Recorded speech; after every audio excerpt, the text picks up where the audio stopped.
From Wish TV and the All Indiana Podcast Network, this is the News 8 Daily 8 Podcast, a Wish TV News 8 update. Hi, this is Hannah Mordeau, and this is your News 8 Daily for Friday, January 19th. It is a snowy, messy, and getting colder by the minute morning drive out there for your Friday. We have had many slide-offs already this morning as the snow, for the bulk of it, coming down during the morning commute. We're going to have about 1 to 3 inches of snow, and then really chilly, frigid temps.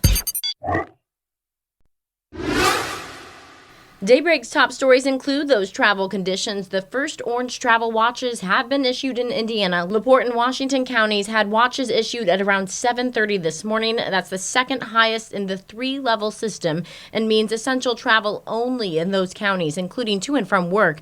More than 1/3 of Indiana counties are now under a travel advisory. That's the yellow in the map that you see from the state. So that means routine travel could be restricted in these areas. We are keeping a very close eye on the roads around central Indiana this morning. Snow slowing some of those drive times and has caused those crashes, as I said. News 8's Amisha Ramsey is in Mobile News Tracker and was downtown in Indianapolis this morning. What we see on the roads is just some residue slush from the snow flurries that were falling a little bit earlier today. We see just a little light snow coming on the hood of our vehicle and also on our windshield. But so far, I mean, we just pretty much hear the slush in our tires as we are going. But I said earlier today that I would give the roads probably a B+. I would stay consistently and say it's about a B+ on the roads. We continue our team coverage with News 8's Hernan Gutierrez in Hamilton County. Yeah, right now I'm on Noblesville, right on Logan Street in downtown, and kind of the same thing that Amisha said. A lot of these roads have turned slushier, kind of just by people driving through them, picking up some of that sheet of snow that was on the ground. I know Tara and Marcus have kind of mentioned it all morning long, but the snow that's falling now is very powdery, and you might see it right now. It's honestly just kind of blowing off of the buildings, and that's causing really it to appear like it's snowing harder than it actually is. It does look like people are taking their time. We sure did, heading from Fishers here to Noblesville. Reporting in Noblesville, I'm Hernan Gutierrez for Wish TV, wishtv.com, or follow us on Facebook. Now to iTeammate and 2 major developments in the Delphi Murders trial of Richard Allen. We start with new charges filed against him. The charges sound similar to the initial ones, but they carry important differences. News 8's Danielle Zulkowski explains what they are and why they matter. The Carroll County Prosecutor's Office filed murder charges against Richard Allen in the Delphi murder case. These documents tell us Allen was previously charged with 2 counts of felony murder and will now have 2 additional murder charges and 2 kidnapping charges. The felony murder charges were filed in 2022. Prosecutors say Allen kidnapped Libby German and Abby Williams, and in the process of committing that felony, the girls were murdered. Now, these updated charges accuse Allen of murdering both the victims. In addition, he was charged with 2 kidnapping charges. It's definitely a surprising move to see so many new charges added to the case against Richard Allen today.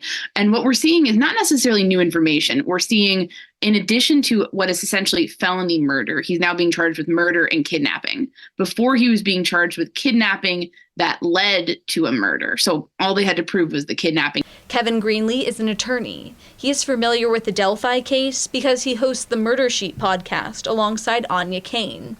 He says these additional murder charges mean the prosecutors now have to prove Allen is the killer, not just someone who participated in the kidnapping. For a felony murder charge, you don't need to prove that the person actually committed the murder themselves or intended anyone to die. You just have to prove that they committed the felony that led to the death. Murder is more intentional. You have to prove that this is the person who did it. This is the person who took these people's lives. The documents say Allen used a handgun to force Abby and Libby from the Monon High Bridge to a wooded area. The key thing about the gun is that they were not murdered with the gun. The gun, though, was discussed by the girls apparently on tape. So they mentioned the man approaching us has a gun. Greenlee and Kane say it's unclear why these additional charges came now, and speculated it could be a strategic move or something in the works for a while. This trial is scheduled for 9 months from now. Danielle Zulkowski, iTeammate. The second major development, Richard Allen's original defense team is back on the case. The Indiana Supreme Court ordered the pair to be reinstated late yesterday. The state's highest court heard arguments Thursday morning. We brought them to you live on Wish TV. The key question, did Judge Frances Gull make a mistake when she forced Bradley Rozzi and Andrew Baldwin off the trial after a leak in evidence from their offices? Can you point to in the record that supports a finding that these lawyers were ineffective to the point where they needed to be removed to protect the rights of Mr. Allen? The Supreme Court rejected Allen's request to remove Judge Gull from the case. Allen's trial is set for October. His defense team has indicated that they want that moved to earlier in the year. Wish TV is your education station. The Indiana House passed a bill that attempts to ban antisemitism in the state in classrooms. The bill prohibits discrimination in education based on religion and defines antisemitism as a form of it. The measure does not ban criticism of Israel, but critics say it still jeopardizes such speech. The bill will now head to the state Senate. Lawmakers are trying to put up a roadblock for the Blue Line. A bill designed to stop the construction of the bus route project is moving forward, despite opposition from dozens of people from the Irvington neighborhood. They're urging lawmakers to not back the bill, saying it would hamper economic development. The bill would prohibit public transit from having at least one dedicated lane in new construction through July of 2025, but it would not impact construction on the Purple Line. The Blue Line is one of 3 planned rapid transit routes in Marion County. It would run from the Indianapolis International Airport to Cumberland. The bill's author, State Senator Aaron Freeman, wants Indigo to consider shared lanes as a solution. We want dedicated lanes and only buses, and we're going to remove 60% of Washington Street from the commuting public and in the favor of only buses, or are we going to have both and do shared lanes? Again, grant money is available for shared lanes as well. Indigo's just simply chosen not to go down that road, and that's a conversation we need to have. The bill passed committee and now heads to the full Senate. Indianapolis will keep the NFL Combine for at least another year. Wish TV sports director Anthony Calhoun broke the news yesterday. The NFL confirms it will hold the 2025 Combine at Lucas Oil Stadium. Combine, where draft-eligible players meet with the NFL teams and work out for them, has been in Indianapolis since 1987. The league has been considering plans to move the event to another city, possibly Dallas, LA, or Las Vegas. The event means about $9 million here to Indianapolis and our economy.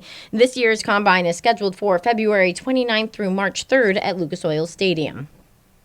Indiana's newest Pacer is with the team, and you'll likely see him on the floor tonight. Pacers shared video of Pascal Siakam landing in the city. He passed a physical, went through a workout, and has headed west to be with the team. Reports from the team and the league indicate he's likely to play tonight. Tyrese Halliburton says he's looking forward to playing with him. I think anytime you add a top player, in the world, that will help your team, right? Talent wins games at the end of the day. So adding him will be really good. It's another guy that can, score when needed. He's a really good facilitator, and he'll fit right in with our group. He plays the way we want to play. Tip-off for tonight's game against the Trail Blazers is at 10 Indianapolis time. The Pacers will be trying for a second straight win after beating the Sacramento Kings last night. Your statewide news network covers Evansville, where the University of Evansville hosted a sensory-inclusive basketball game. It was all set up by freshman player Tyler Myers, who says he was inspired by his biggest fan, his 8-year-old brother, Brantley, who has struggled to sit through basketball games. Tyler started a nonprofit to help kids like his brother with invisible disabilities. Wednesday's game against Valpo featured dim lights and goodie bags, including sensory-friendly equipment. Tyler says he wants the sensory-friendly environment to set a new benchmark for fans. We want to set a standard of normality. We want everyone to accept the individuals and be able to wear your headphones out and have your fidgets and not really think of anything of it. The University of Evansville basketball team says it wants to make the sensory-inclusive game a new tradition. Apple says its Vision Pro mixed reality headset could be used for surgery, aircraft repair, and teaching students. Apple will start accepting pre-orders today and then will officially have it go on sale in February on the 2nd. The Vision Pro will cost about $3,500. The Red Sea attacks on shipping vessels is now hitting coffee. Buyers of Robusta beans are shunning purchases from the top producer, Vietnam, due to surging shipping costs and longer than usual travel times. The disruption in coffee from Asia could drive up prices, especially of instant coffee. Happening today, you can go check out ice carving in Carmel. The Festival of Ice is taking over Main Street and features some of the country's top ice carvers. City leaders say people can enjoy the live carving demonstrations in Carmel's Arts District, especially outside Agave Bar and Grill, Anthony's Chop House, Savor, and the Hamilton County Tourism Center. Organizers say there will be free hot chocolate during the annual chili cook-off tomorrow. Festival runs from 4 to 8 tonight, 10 to 5 Saturday, and 10 to 2 on Sunday. This has been your News 8 Daily from Wish TV. I'm Hannah Mordeau. Watch us on wishtv.com or follow us on Facebook for more information. This is the News 8 Daily 8 podcast, a Wish TV News 8 update on demand. For even more, on demand and on the go, connect with Wish TV on Facebook at wishtv.com and on the free Wish TV mobile app. Thank you for listening, and be sure to like, subscribe, and follow this podcast for updates every weekday morning on the All Indiana Podcast Network and wherever you get your podcast.